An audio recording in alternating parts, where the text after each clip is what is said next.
Vamos orar? Deus, obrigado por essa palavra cantada, que o nosso coração seja somente Teu, Deus. Nós temos sido tantas vezes convidados a adorar a tantas coisas que não é o Senhor, que são importantes em nossa vida, mas que não se comparam a Ti, Pai. Então, nos ajuda sempre a entender, Deus, que a nossa fonte de alegria, de paz, de segurança vem realmente do Senhor, e é por ter o Senhor como centro da nossa história que isso pode modificar todo o restante da nossa história, nossos relacionamentos, nossa maneira de lidar com o trabalho, nossa maneira de lidar com o lazer. Nos ajude a adorar o Senhor, Deus, como essa música falou, Deus, o Senhor seja realmente a nossa maior adoração, Deus, a nossa adoração. Fala conosco agora através da Tua palavra também.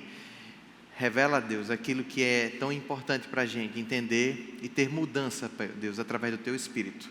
Essa é a nossa oração em nome de Jesus. Amém. Hoje eu gostaria de compartilhar com todos vocês, por estarmos passando por mais uma data especial, 502 anos da Reforma, dia 31 de outubro, se completou mais o aniversário da Reforma Protestante. E gostaria de compartilhar com vocês 502 anos em reforma. A igreja passou por um processo que se chama hoje, conhecida por nós como Reforma Protestante, mas que na verdade já vinha em angústia, em agonia, por homens e mulheres de Deus que não entendiam o ambiente em que a igreja se encontrava, há todos esses 500 anos atrás e até antes. Alguns morreram por se levantar contra certos ambientes e o sistema que estava instalado, e por isso foram assassinados. Outros não morreram, mas que não conseguiram se adequar e tiveram vidas diferentes.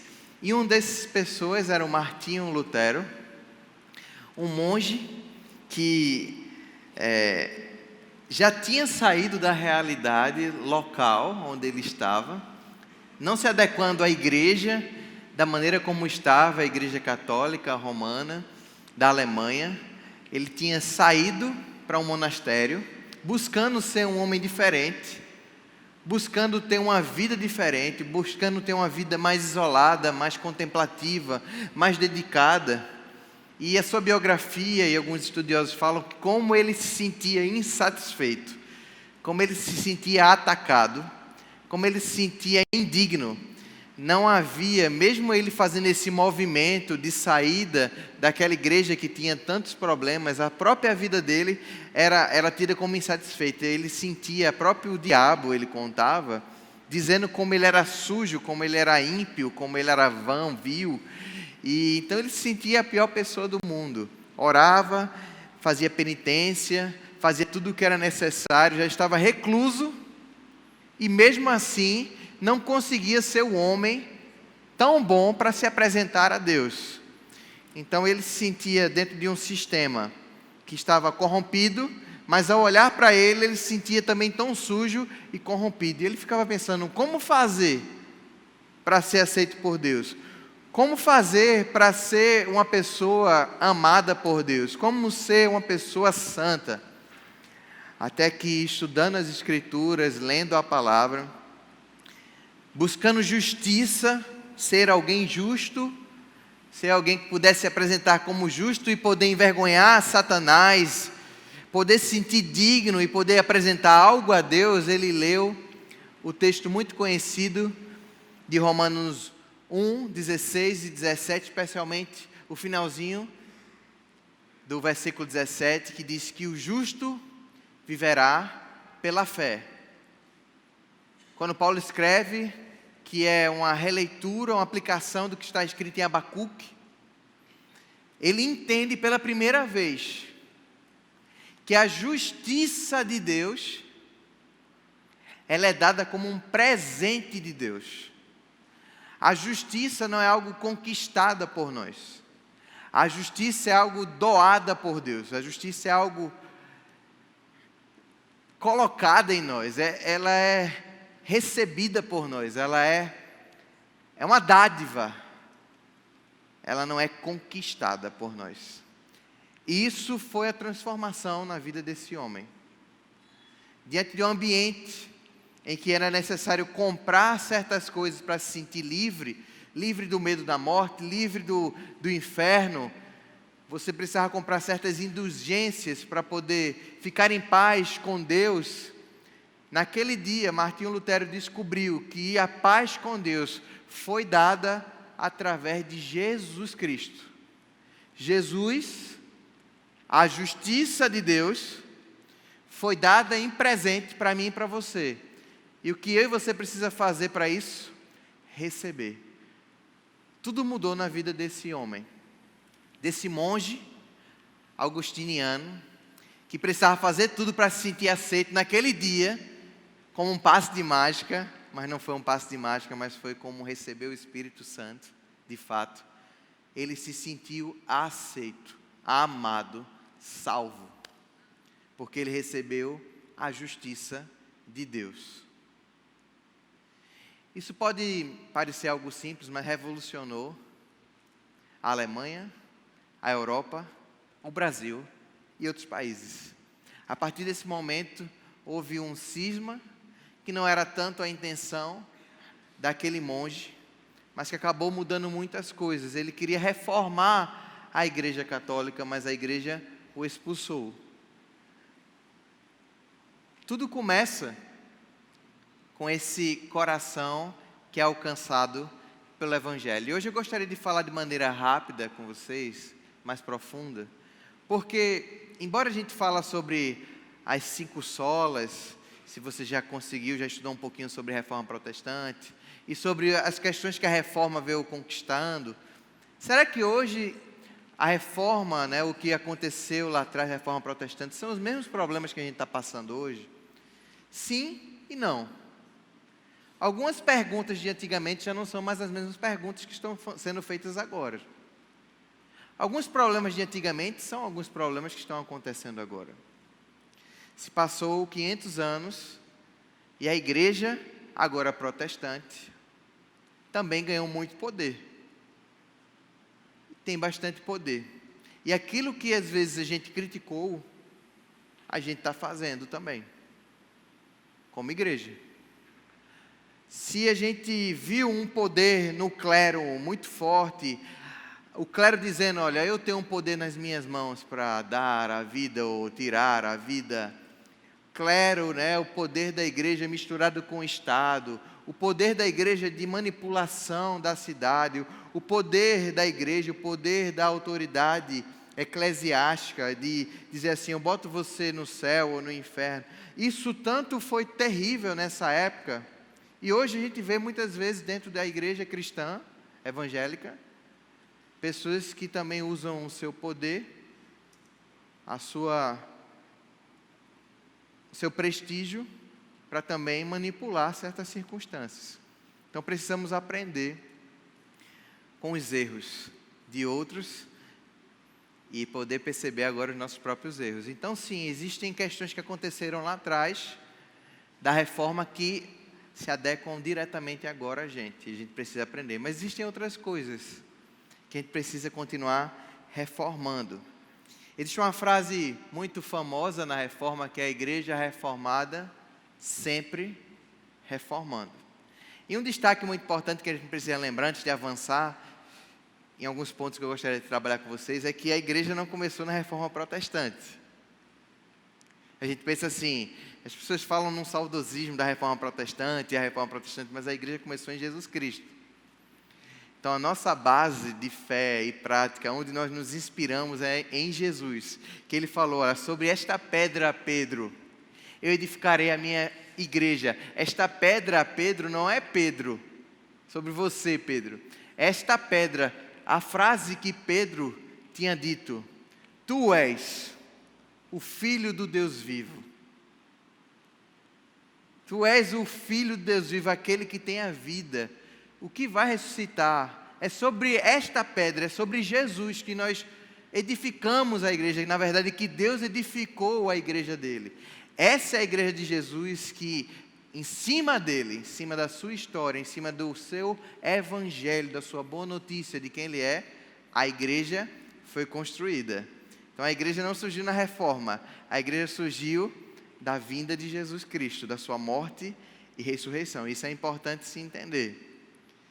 E a partir da reforma, quando a igreja saiu do seu percurso de uma maneira grandiosa, a igreja tem esse mote também, a igreja reformada precisa continuar reformando, porque ela tende à estagnação, ela tende ao erro, se ela não continuar percebendo e voltando à Escritura, ou pior, não só ao erro, mas ao mal, de fazer ao mal.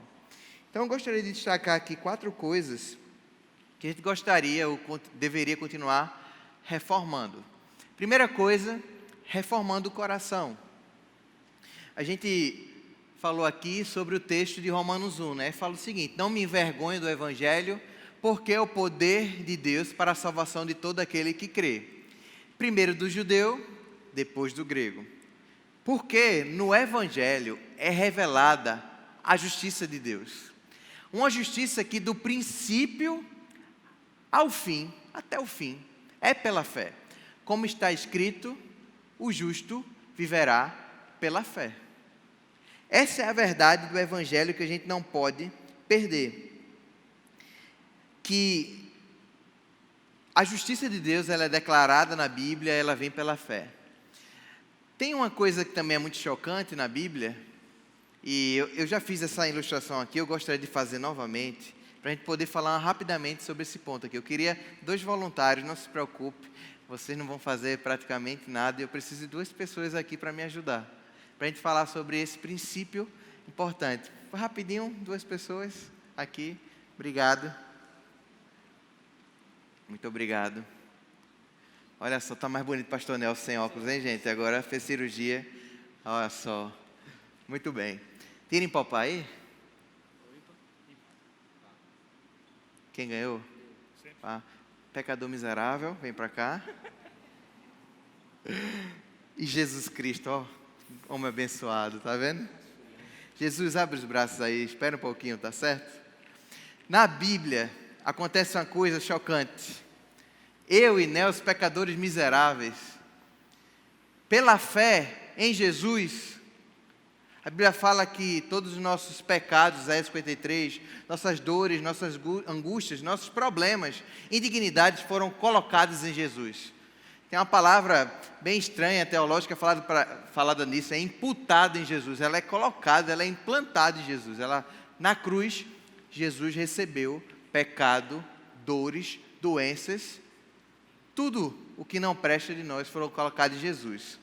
Mas de maneira mais chocante, a Bíblia fala que pela fé, como Deus vê Jesus, santo, amado, perfeito, Filho de Deus, querido, a Bíblia fala que pela fé, esse Filho justo de Deus, isso foi imputado em mim e Nelson, que somos cheios de problemas, justiça, paz, ser filho de Deus amado. Deus vê agora, de maneira chocante, Nelson, como ele vê Jesus. Deus vê Nelson justo, como ele vê Jesus. Deus vê Nelson como filho de Deus, como ele vê Jesus. E eu queria a salva de palmas para esses 2 atores sensacionais. Muito obrigado. Foi muito difícil ficar aí, várias flexões. Olha a oração de Jesus aos discípulos em João 17. Eu dei a eles a glória que tu me deste, para que sejam um, como nós somos um. Jesus já está dizendo assim, para que eles sejam um, como nós somos na Trindade. Eu dei a glória para eles. Eu estou neles e tu estás em mim. Existe já uma ligação que o Espírito Santo, através de Jesus, já condicionou a gente de uma maneira incrível. A gente tem uma ligação com Deus por causa de Jesus. Já é incrível que eles experimentem unidade perfeita. Uau! Amor, amizade, comunhão. Para que todo mundo saiba que tu me enviaste e que, alguém pode ler junto comigo em voz alta esse finalzinho? E que os ama tanto quanto me amas. Esse texto me deixa chocado toda vez que eu leio. Que eu falo assim, ô Jesus, eu não, vai comparar Jesus comigo? Deus está me amando como ama Jesus? Não dá. Porque eu tenho muito problema. Eu fiz muita coisa errada e continuo fazendo. E Deus me ama como Ele ama Jesus, só pela fé, como presente. Porque se for para botar numa prateleira, olha, eu fiz isso aqui, Jesus fez isso aqui. E aí, gente, como é que dá? Olha, eu vou ser amado por Deus, porque comparando com as obras que Jesus fez e que eu fiz, olha, a gente está assim, pau a pau. Olha. É assim? A gente é amado por Deus porque a gente é igual a Jesus? É porque a gente recebeu a justiça de graça. Sabe uma coisa que a gente precisa continuar reformando, gente? O Evangelho é de graça, é um presente, o Evangelho é boa notícia, o amor de Deus é uma dádiva. A gente era injusto e recebe justiça de Deus. A gente não era filho e é adotado na família de Deus. A gente estava distante, completamente desprezado e abraçado com o maior amor do mundo. A gente não tinha paz e recebe a paz de Deus. E é por isso que a frase que eu não entendia tanto do Evangelho era que Jesus na cruz fala assim: meu Deus, por que me abandonaste? Porque Ele sentiu a toda a dor do mundo que o mundo sentia, para que a gente sentisse a alegria, a paz, a misericórdia que Jesus sentia. E hoje eu e você pode ter o céu que Ele tem, porque Ele sentiu o inferno. Eu e você precisamos entender que a salvação é pela graça. A gente não pode perder isso. Não é por nosso mérito. É presente de Deus. Isso muda tudo no nosso comportamento. Isso muda tudo na nossa maneira de conversar com as pessoas. Isso muda como a maneira como a gente se compara com os outros. Isso é um presente de Deus. Às vezes a gente está falando tão debochadamente das pessoas, porque a gente não recebe o presente de Deus. A gente acha que Deus foi bom, mas afinal foi uma dádiva Ele ter me recebido.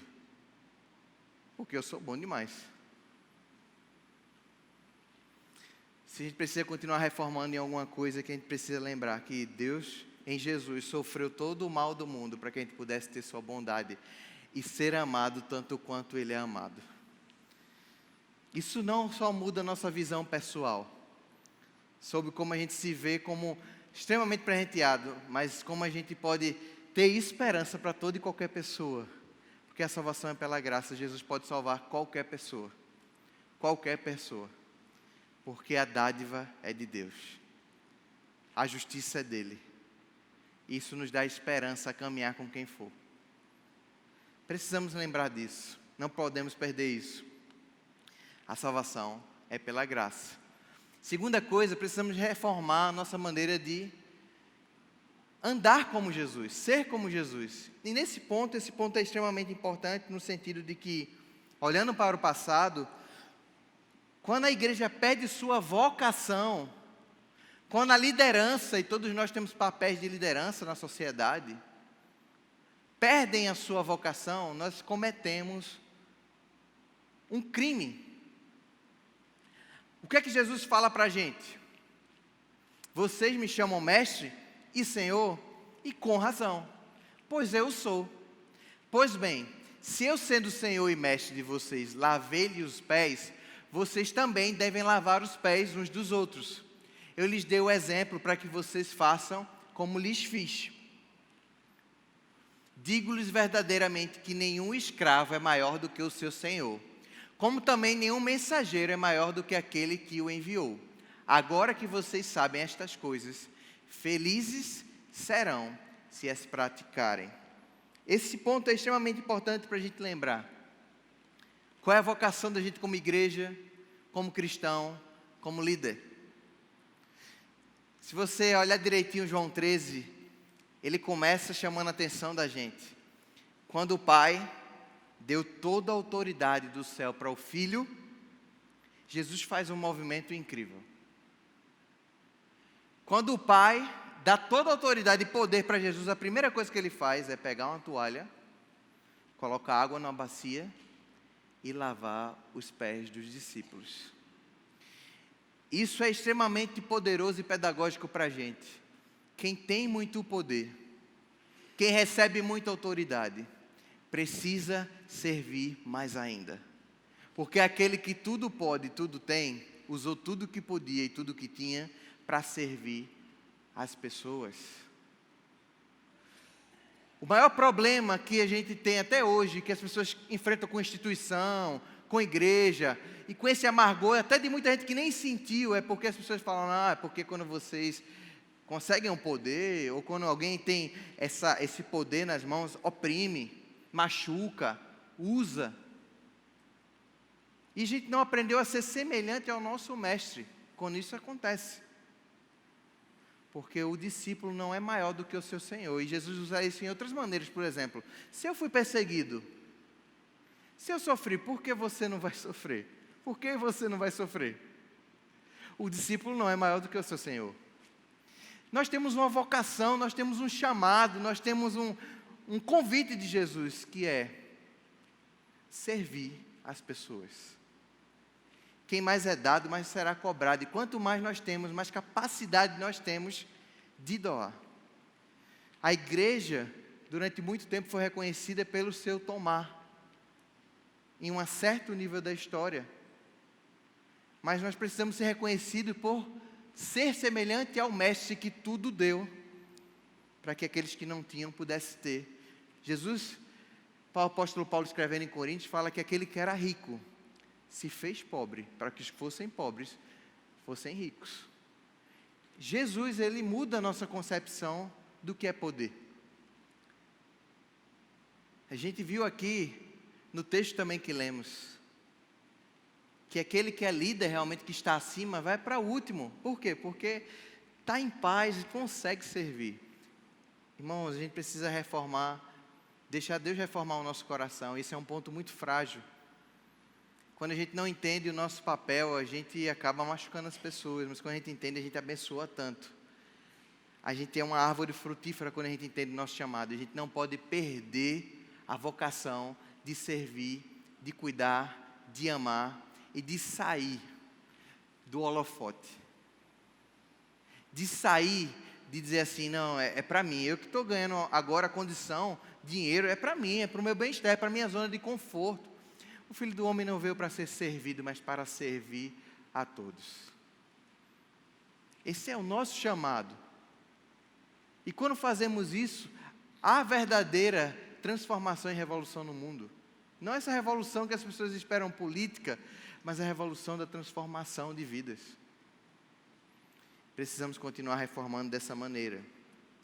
Terceira coisa, reformando o relacionamento com a Trindade. Se outra coisa que houve muito problema foi sempre essa questão do intermediador.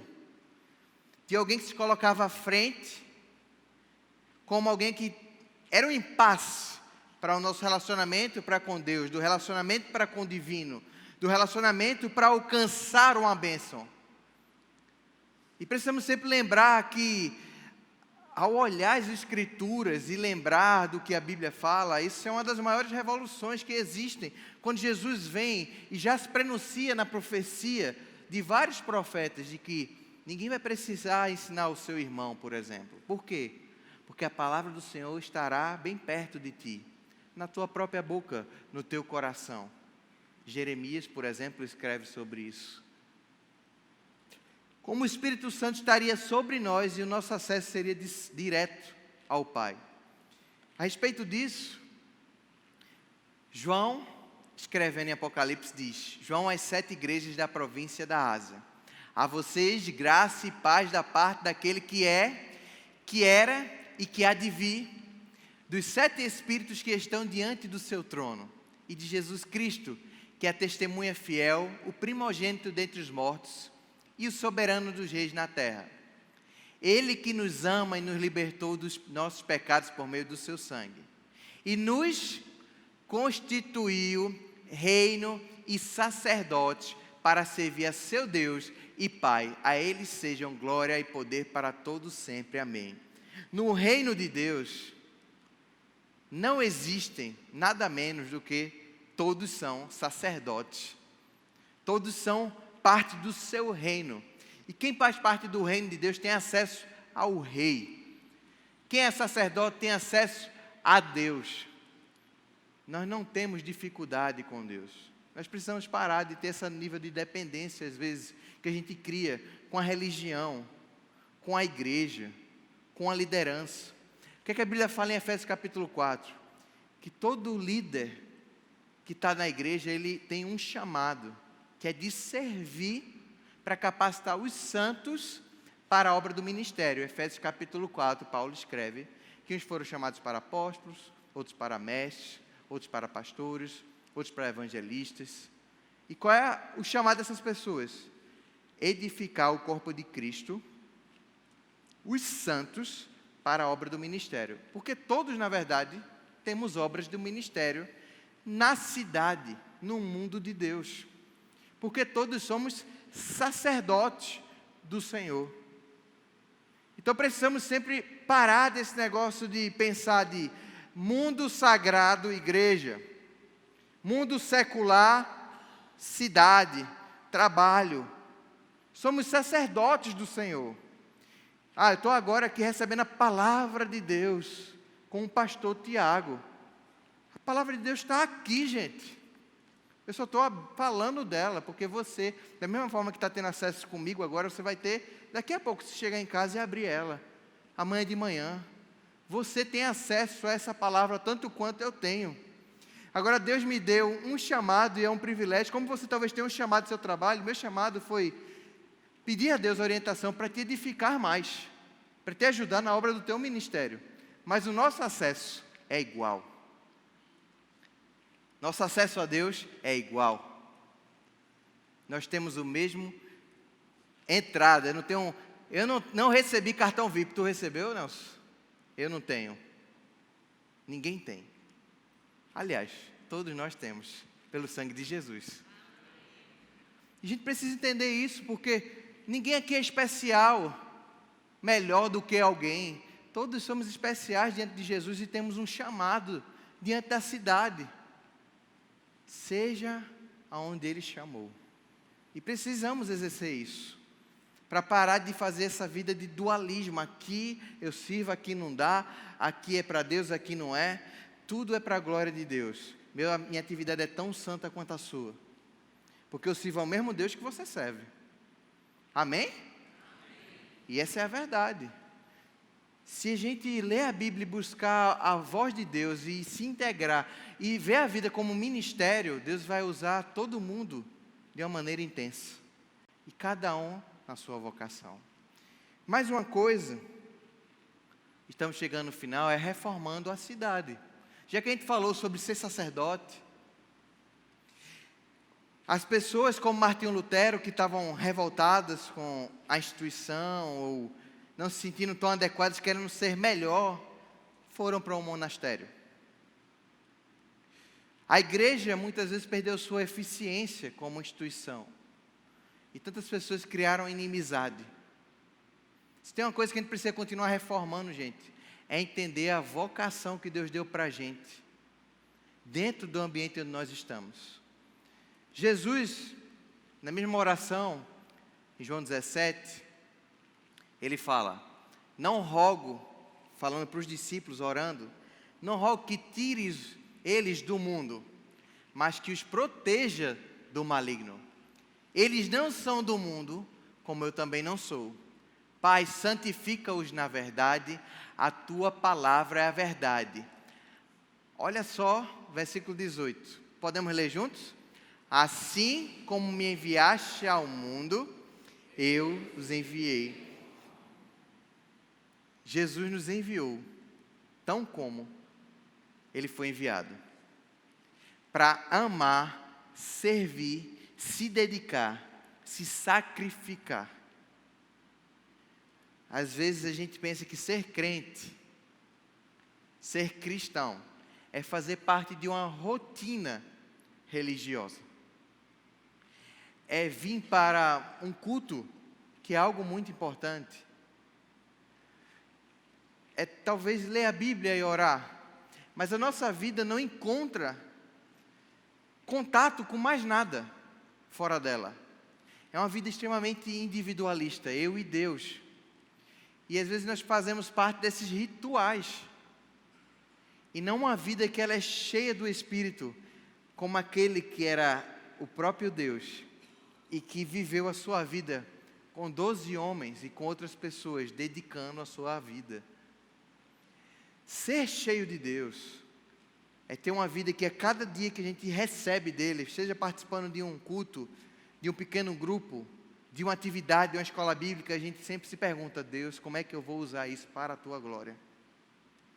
Deus, o que é que o Senhor está transformando em mim? Mas também o que é que o Senhor quer usar agora para as pessoas que estão ao meu redor? Pai, como é que eu aplico isso dentro da minha família, Pai? Deus, como é que eu posso fazer algo aqui na minha faculdade? Como é que eu posso fazer algo aqui no meu trabalho?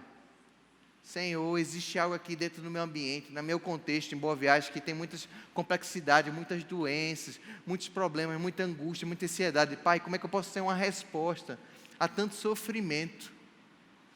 Deus quer usar a gente, assim como Ele usou o Filho dEle. E a gente precisa continuar sendo o que Jesus chamou a gente para ser. Existiam muito mais coisas, irmãos, que a gente poderia falar sobre como Deus quer reformar, continuar reformando a sua igreja. E eu gostaria de finalizar só lembrando que Jesus não veio para reformar ninguém. Ele veio para restaurar. Por quê? Eu queria terminar dizendo algo. Toda reforma, ela dura um tempo. A reforma, ela é passageira, mas ela é muito importante. Quando a gente faz uma reforma, a gente sabe que ela vai ter uma duração de 5, 10, 50 anos, até mais. Deus chamou eu e você para deixar legado, para a glória dEle. Quando a gente consegue deixar legado de pessoas que acompanham a gente, entendendo o nosso chamado, isso é uma dádiva de Deus, porque significa que a reforma, ela vai ser mais uma vez reformada. Mas muitas reformas, elas acabam justamente no dia que nós morremos, porque a reforma se deteriora. Deus tem chamado a gente para entender que a nossa vida é uma vida para espelhar, é uma vida para manifestar o reino de Deus, manifestar Jesus. Então a gente reforma, a gente manifesta, mas só quem vai restaurar e transformar esse mundo é Jesus Cristo. Então, duas coisas que eu gostaria de lembrar a gente aqui. Nós temos um período nesse mundo, é um período em que a gente pode marcar, e como a gente já viu, imagine, uma reforma que dura até hoje. Martin Luther King Jr., ele fez uma denúncia gravíssima sobre como as pessoas tratavam errado umas às outras, por causa da diferença de sua pele, de sua raça. Essa reforma marcada nos Estados Unidos repercutiu não só lá, mas vários países. E até hoje pessoas seguem nessa mesma rota e lutam contra essa injustiça social que tem tudo a ver com a palavra de Deus. Existem reformas que acabam quando a gente morre. Você primeiro tem construído uma vida baseada naquilo que Deus tem dito para você fazer? Você vai deixar algum tipo de legado? 2, será que o seu legado tem sido acompanhado de pessoas que estão te acompanhando e você está investindo para treinar essa pessoa? Muitas vezes nós não temos diálogo porque as pessoas são diferentes da gente. Reformas acabam e tudo se deteriora muitas vezes porque a gente não quer discutir com pessoas que são mais jovens, por exemplo, que a gente. Eu sou uma pessoa agraciada, meu pai, muito mais velho que eu, investiu a vida dele em mim. Porque a despeito das preferências dele, ele trabalhou princípios na minha vida e me amou. Ele até abriu mão de algumas preferências para poder se comunicar comigo. E ele deixou um legado na minha vida, que hoje eu também quero deixar para minha filha. O legado da fé, o legado da educação, do companheirismo. Meu pai foi super amigo meu e um cara de muita disciplina e de responsabilidade. E eu sinto o peso desse legado na minha vida. Quando eu deixo de fazer alguma coisa que é tão simples, não só Deus me chama a atenção, como eu lembro do meu próprio passado. Meu pai está vivo ainda hoje.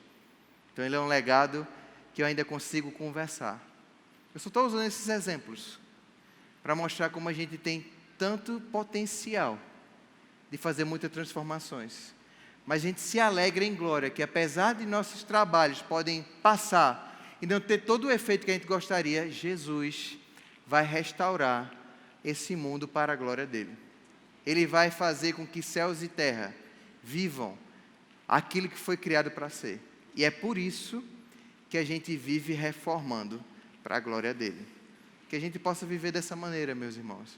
E que a gente possa intensivamente não parar de reformar. Vamos orar?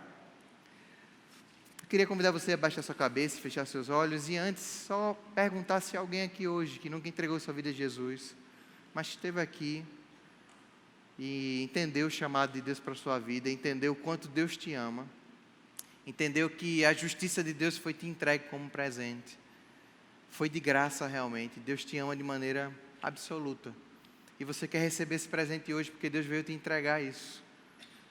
Se alguém hoje quer entregar a sua vida a Jesus Cristo, eu gostaria de conhecer, orar por você, não se não levantando sua mão. Alguém quer entregar a sua vida a Jesus aqui hoje? Há alguma pessoa que quer entregar a sua vida a Cristo como um presente a Deus também, assim como Ele entregou o presente à sua vida? Se alguém não está levantando sua mão, eu não vou insistir, a gente vai orar. Pai, muito obrigado pela oportunidade de te servir, Pai. Te agradeço pela oportunidade de ouvir Tua palavra. Eu aprendo com todos os meus irmãos, Pai, essa mesma verdade.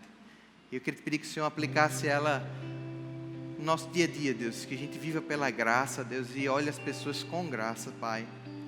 Que a gente possa, Deus, servir as pessoas como o Senhor serviu a gente, e que nenhum lugar de destaque seja para manifestar poder, Senhor, mas para manifestar serviço, meu Deus.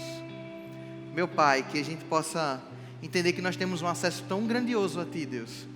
Isso é para que a gente possa se parecer contigo e ser sacerdote nessa cidade, Pai. Queremos também servir ao Senhor aqui onde o Senhor nos colocou, Pai, e deixar legado, Pai, porque a gente sabe que estamos aqui por pouco período de tempo. Tudo vai passar, Deus.